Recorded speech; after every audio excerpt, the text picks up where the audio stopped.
Y'all got on this boat for different reasons. But you all come to the same place. So now I'm asking more of you than I have before. As sure as I know anything, I know this. I aim to misbehave.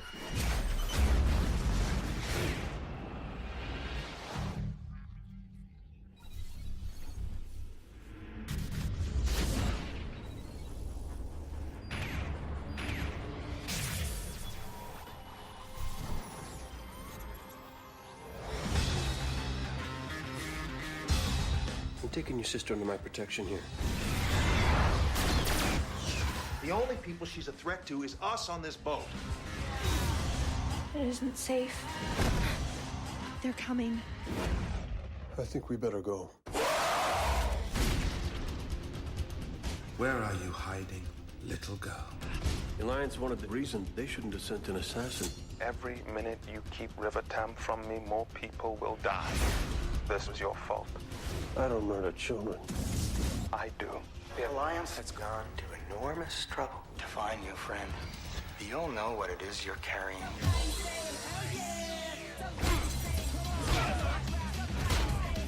Do you know that girl? She is a mite unpredictable. Mood swings of a sort. It's worse than you know. It usually is. It's a fair bet the Alliance knows what's coming. No. They're not gonna see this coming. Let's be bad guys.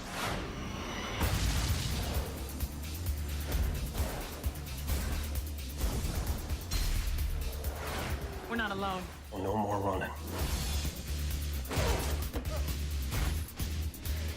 This is gonna get pretty interesting. Define interesting. Oh God, we're all gonna die? I want to resolve this like civilized men. I'm not threatening you. I'm unarmed. Good. It's My Nerd World, a space opera podcast, and I'm your host, Jon Justice. Glad you're with the show. I know I've taken quite a bit of time off of doing this show, but I've been busy. I've been busy writing stories in my EMBARK series that were largely inspired not only by Star Wars, but by the very trailer for the movie that we'll be discussing this week on a space opera podcast, and that is Serenity. You can visit mynerdworld.net to find out all about My Nerd World, including the science fiction space opera series written by me, Jon Justice, there at the website of mynerdworld.net, and the podcast as well. Sign up for the mailing list while you're there, and as always, you can email me, talkshownerd@gmail.com. My Nerd World. All right, I'm glad you're with the show this week, and I have taken quite a bit of time off from doing a space opera podcast, and if you've been waiting patiently for the next episode, I apologize that it's taken so long, but I have been very busy. Plus, there's been, elections and stuff going on here in America, depending on where you're listening to this, and I will not be getting into any of that on the show, because I like to keep my pop culture content as free from politics as humanly possible. But as I went into this weekend, I decided that I wanted to revisit the podcast, and I hadn't gone through all the movies that I wished to cover, and one of the ones at the top of the list was the one we'll be talking about this week, and it's Serenity. Serenity is the movie version of it's the movie that's attached to the cult classic TV show Firefly.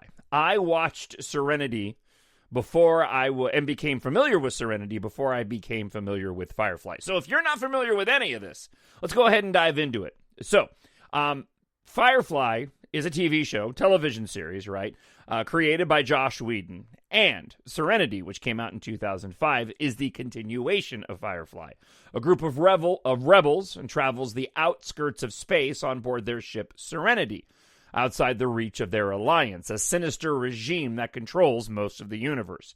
After the crew takes in Simon, played by Sean Mayer, and his psychic sister River, played by Summer Glau, whom he has rescued from Alliance forces, they find themselves being pursued by the operative, played by Chitwell Ejiofor, an Alliance agent who will stop at nothing to find them. Created by Joss Whedon, also starring in the lead role, Nathan Fillion, and Alan Tudyk, the voice and character actor who did K2SO in Rogue One, and will be reprising that role in the Cassian Andor series. I love this film, and when I was writing my EMBARK science fiction space opera series, it was, largely inspired, if you're familiar with my work, Star Wars, obviously. But my goal at the time when I was writing that series, and continues to be, that I wanted to create adventures in the style of Star Wars, but I didn't want to copy what George Lucas did. So I based everything on Earth in the future, where flight culture replaces car culture. And in the opening book, they have to escape from Earth because of an industrial accident. And I'll talk more about that later on in the show.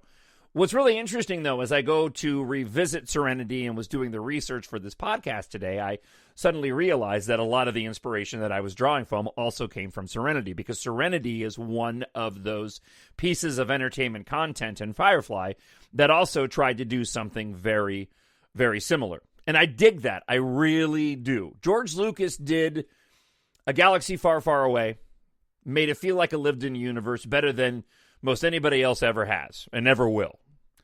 But in doing so, he created a completely unique and different universe. And what is created here in Serenity, just like what I created with EMBARK, was a science fiction epic, a space opera that was originally based on Earth, but now we're out in the middle of space. Now, of course, there's a lot of other elements that are drawn from that, but they really are very, very, very close in terms of what they were trying to accomplish. And Serenity does it spectacularly. I love this film. I loved it when I saw it in theaters. I felt like it deserved a heck of a lot more attention. But like so many of the pieces of space opera content that we have covered and will be covering on this podcast, it's really hard to get new IPs, new intellectual properties, especially science fiction intellectual properties, off the ground. You look at the other, space opera films that have come out over the course of the past decade, whether it's your Valerian, or whether it's your Jupiter Ascending. These are really fun movies, not the greatest movies, but they're really fun movies, but they have a really hard time grabbing any traction in the theaters because people are so accustomed to the intellectual properties that they're used to going and seeing, right? Whether it's your Star Wars or whether it's your Marvel Cinematic Universe. You even look at a film like Mortal Engines, which I really enjoy. The intention with Mortal Engines was to create this new series and then create more movies based off these books. It's what I pray happens with my EMBARK series one day. Might be better off working as a live-action series. But unfortunately, Mortal Engines just didn't grab a hold of the box office. People weren't familiar enough with the source material to go and give it a chance. There's an argument about that the movie wasn't as strong, right? And there's something similar about Jupiter Ascending and Valerian as well. I enjoy those films. But if they had been stronger pieces of content, I feel like they would have been more popular. That's usually how it works, right?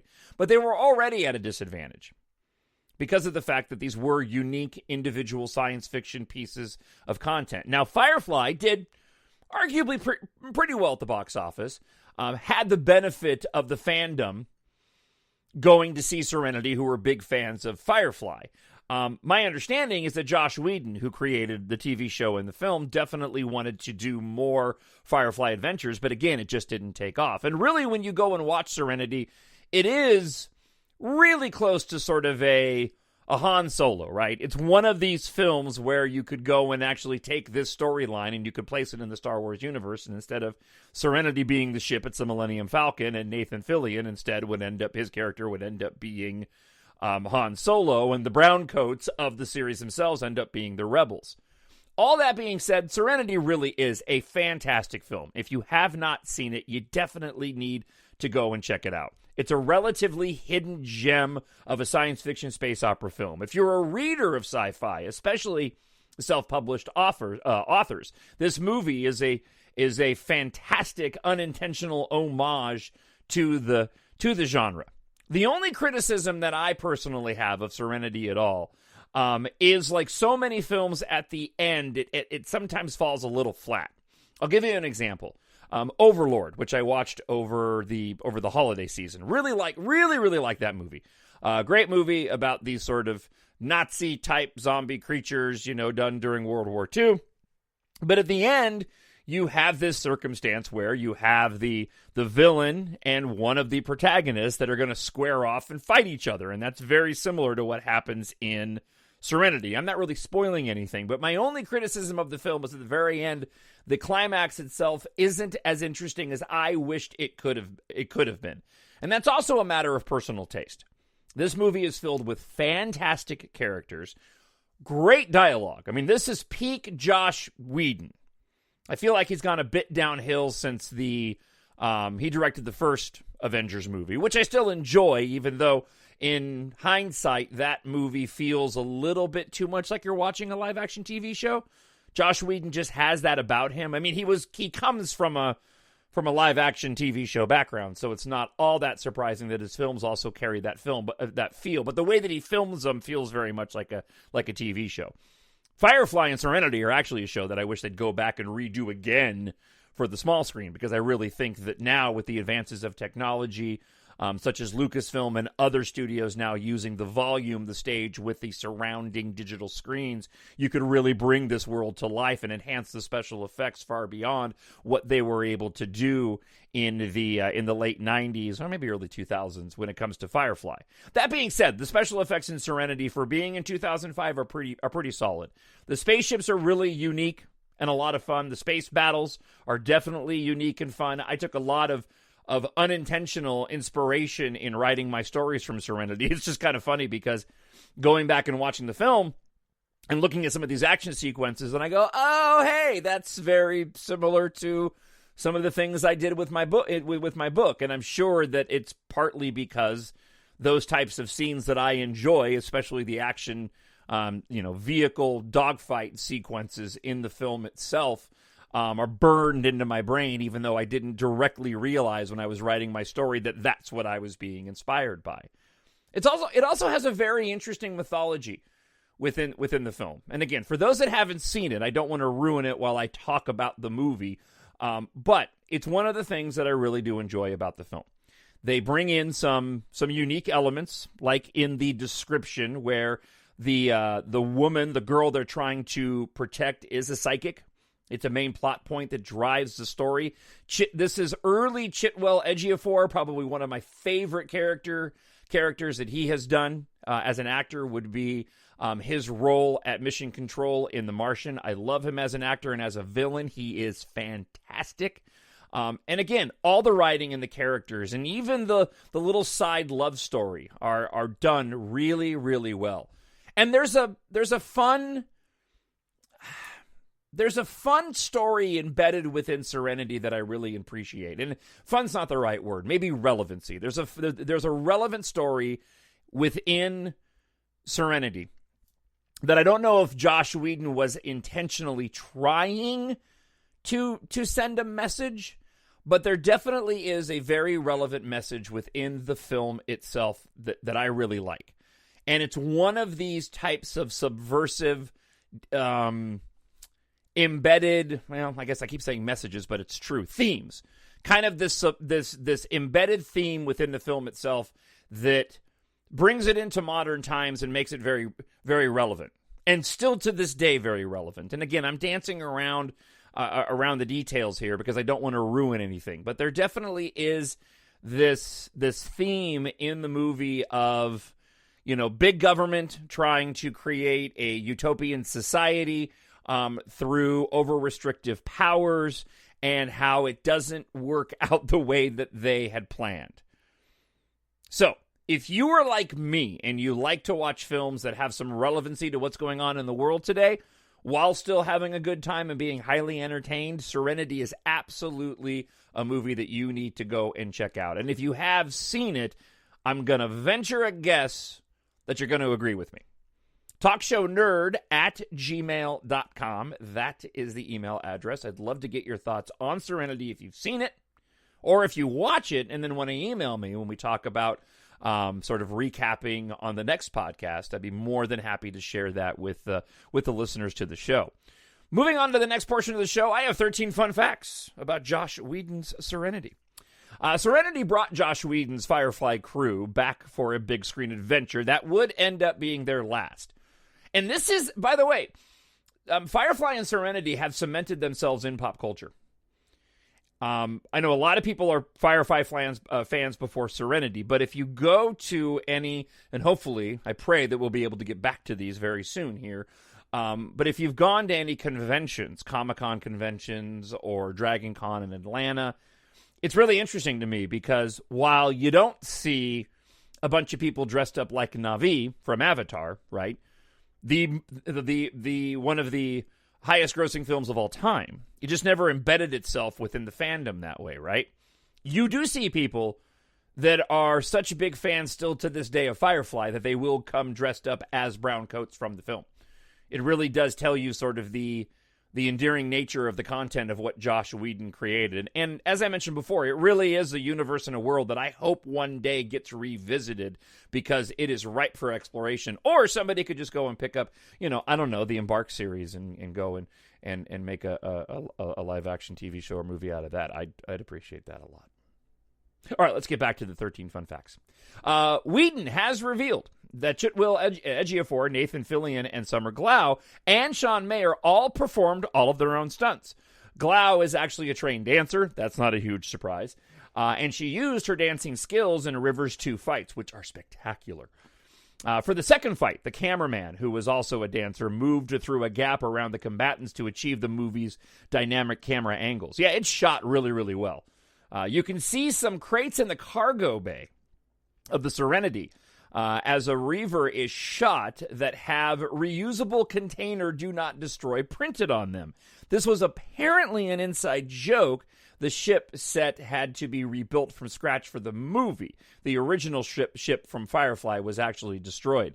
And this was a completely unintentional coincidence, but I have no doubt in my mind that I was inspired by Serenity when I came up with this. But in my EMBARK series, I have a group of individuals who I call roamers. Roamers were people that once humanity switched out air and space flight culture for car culture, and everybody had the ability to fly around in customizable vehicles.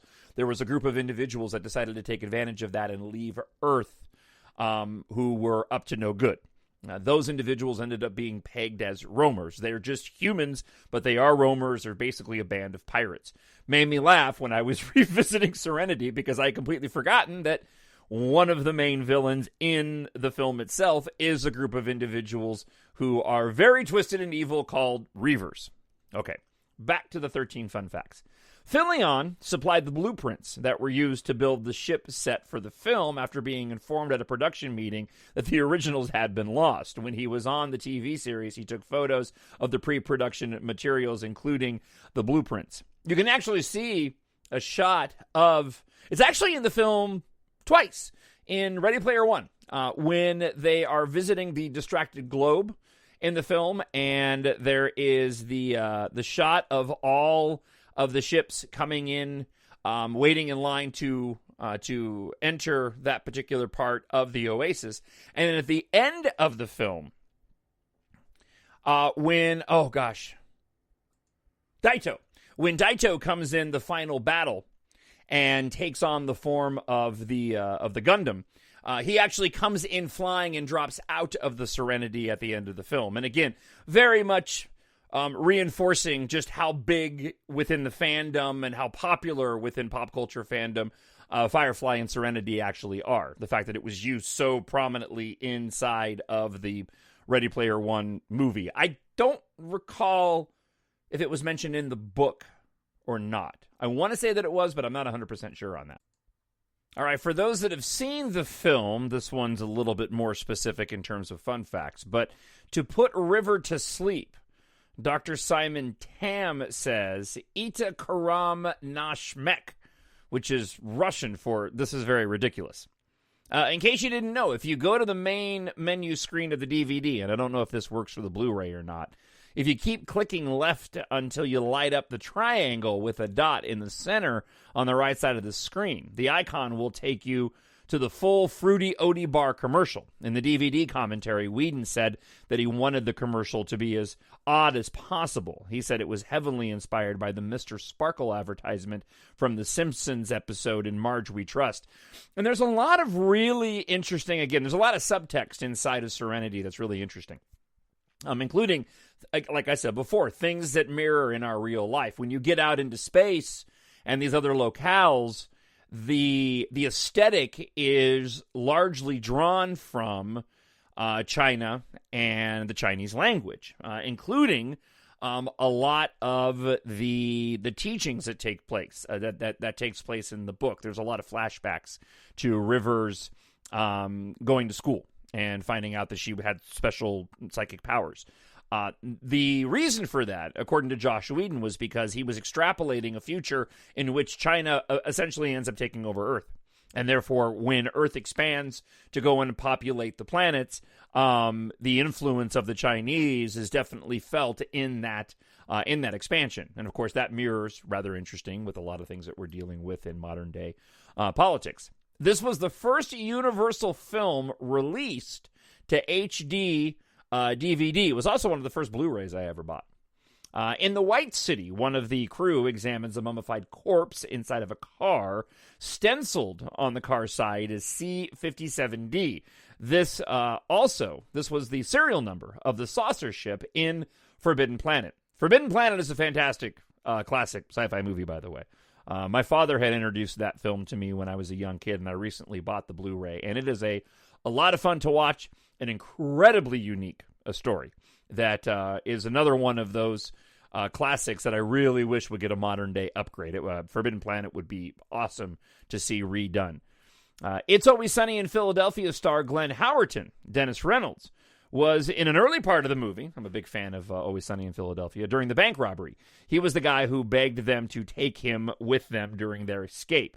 Whedon said that if the Firefly TV series would have kept going, season 2 would have concluded with the Serenity crew discovering the Miranda planet and uncovering the origin of the Reavers, which is a big part of the story in and of itself. Now, within the film, there are certain characters that don't make it all the way to the end, and the reason for that was because those particular actors could not commit to the sequels. Universal Pictures wanted all the main actors who would appear in the sequels to be contractually available, meaning Whedon had to find a way of getting certain characters out of the story. In the original script, before he knew they couldn't commit, all the members of the crew had ended up surviving.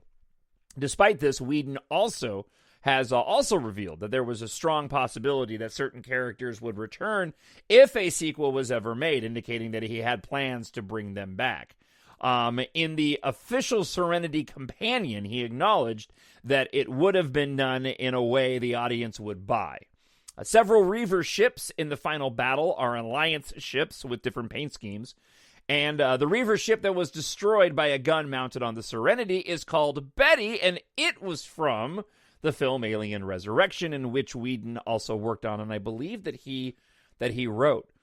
And I really dig that. This is, again, as somebody who creates content and hopes that one day that my novels can get turned into some type of live-action TV show or movie, I dig the fact that there's little tiny nods in there to other pieces of content, and even going so far as to utilize the ships that were used in other films. One of my favorite things about Alien Resurrection, an alien film that I'm not the biggest fan of, I do enjoy it. It's definitely unique and different, but there's, again, problems that I have with Alien Resurrection mostly have to do with the final act of the film. The rest of it's fine. The Betty from Alien Resurrection is a pretty rad vehicle, and if you've listened to any number of my podcasts, you know what a big fan of vehicles that I am. So listen, that wraps up the show for this week. I know it's a short one, but I just wanted to take some time and talk a bit about Serenity for a space opera podcast. Again, this is a film that really is worthy of a rewatch and an own. It's a fantastic science fiction film. Does very well for the budget that it's on. The writing is great. The characters are great. I really, really wish that it had the opportunity to have some sequels made from it, but who knows? Maybe one day we can see it resurrected. It's funny, though, because this is one of those films where the cast really does make the movie. And, a lot of these characters and a lot of these actors are aging out of being able to carry on with these particular roles. They're not that old, but when you look at sort of production time, unless they've gone into production right now, I think you'd actually have to come up with a brand new cast. And that's not to say they couldn't, but part of the charm of certainly Firefly and definitely the movie Serenity is the cast that they had chosen for the film. But it definitely is a universe that's worth more exploring, and it definitely is a film that if you're looking for something to watch, since you're a sci-fi fan and a space opera fan, listen to this podcast, definitely go and check out Serenity. Trust me, you will not be disappointed. All right, that wraps up the show for this week. Before I let you go, if you want to support My Nerd World and the podcast here on My Nerd World, as always, I would like to invite you to go and check out my science fiction space opera series, EMBARK, an exciting mix of Fast and the Furious, Star Wars, Ready Player One, and the sci-fi adventures of the 70s, 80s, 90s, and 2000s. All 3 books are now available in ebook, paperback, and audiobook. Book 1, EMBARK, Book 2, Treasure in Darkness, and Book 3, The Vanishing War. Audiobooks are produced and narrated by me. Book 4, Gone Corbin and the Asteroid of Misfortune, is scheduled to be out sometime before the end of the year, and I am just now wrapping up on the first draft of Book 5 in the series, which will be out sometime next year, along with books 6 and 7. So, go on by to mynerdworld.net. You can get more details about the books there, or to Amazon and search for Jon Justice. The paperbacks are only $11.99. The ebooks are $2.99. And a purchase of the ebook gives you a big discount on the audiobook. I think you get almost $7 to $10 off. And right now, the audiobooks, about 11 or 12 hours of content for each one, run about $20. So head on over to Amazon.com, search for Jon Justice, and check out the stories there. Before I let you go, I will give you just a few more details about the book, and then I'll say my goodbyes. For Earth, the end is near. Only a reluctant hero and the girl he loves have the power to save humanity's future. It's the not-so-distant future, and car culture is replaced by air and space flight, made possible by 2 of Earth's largest corporations. Flight mechanic Taft Guardia spends his free time racing through the skies with his 3 best friends and the girl he longs to be with, headstrong Keitha Morrow. With the planet on the brink of an industrial apocalypse, a powerful and ruthless corporate madman, Sint Argum, moves to exploit the disaster with his covertly created military. When Taft, Keitha, and their friends uncover a shocking secret, Sint Argum will stop at nothing to find them. Time on Earth is running out, but with the help of a ragtag group of young pilots, they'll fight for humanity's future and survival among the stars. My Nerd World. If you have picked up the books already, thank you so much for your support. I really do appreciate it. And if you have and have not left a review, please take a moment right now and head on over to Amazon.com and leave a review for any one of the books if you enjoyed the read or listen. I really would appreciate it, and that would help me with further sales in the future. All right. Thank you so much for checking out the podcast this week. Subscribe on YouTube or whatever podcast platform you are on. You can always drop me an email, TalkShowNerd@gmail.com, or go on over to mynerdworld.net. All kinds of fun stuff there, including an almost daily blog where I do reviews of The Mandalorian. I talk about stuff going on with the books. I give you my take on stuff that's happening within pop culture. It's all available at mynerdworld.net. My Nerd World.